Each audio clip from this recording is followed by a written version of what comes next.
മരടിൽ അനധികൃതമായി ഫ്ളാറ്റ് നിർമ്മിച്ചെന്ന കേസിൽ ജില്ലാ ക്രൈംബ്രാഞ്ച് മൂവാറ്റുപുഴ വിജിലൻസ് കോടതിയിൽ ഉടൻ കുറ്റപത്രം സമർപ്പിക്കും.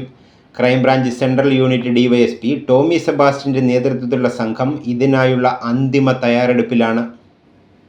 മരടിൽ അനധികൃതമായി ഫ്ളാറ്റ് നിർമ്മിച്ചെന്ന കേസിൽ ജില്ലാ ക്രൈംബ്രാഞ്ച് മൂവാറ്റുപുഴ വിജിലൻസ് കോടതിയിൽ ഉടൻ കുറ്റപത്രം സമർപ്പിക്കും. Crime branch central unit DYSP Tomy സെബാസ്റ്റ്യന്റെ നേതൃത്വത്തിലുള്ള സംഘം ഇതിനുള്ള അന്തിമ തയ്യാറെടുപ്പിലാണ്. 3 കേസുകളാണ് ഫ്ളാറ്റ് നിർമ്മാണവുമായി ബന്ധപ്പെട്ട് ക്രൈംബ്രാഞ്ച് അന്വേഷിക്കുന്നത്. ഇതിൽ 2 കേസുകളുടെ കുറ്റപത്രമാണ് അവസാന ഘട്ടത്തിലുള്ളത്. ശേഷിക്കുന്ന ഒരെണ്ണം ഇതിനുശേഷം സമർപ്പിക്കും.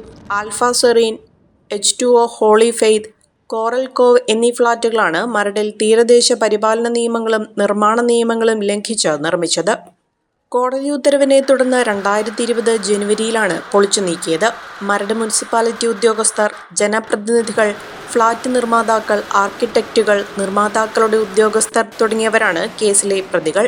ഇതിൽ കുറ്റക്കാരായവർക്കെതിരെയുള്ള രേഖകളും മറ്റ് തെളിവുകളും അന്വേഷണ സംഘം തയ്യാറാക്കി കഴിഞ്ഞു. ഇവയുടെ അന്തിമ പരിശോധനയും തരംതിരിക്കലുമാണ് നടക്കുന്നത്.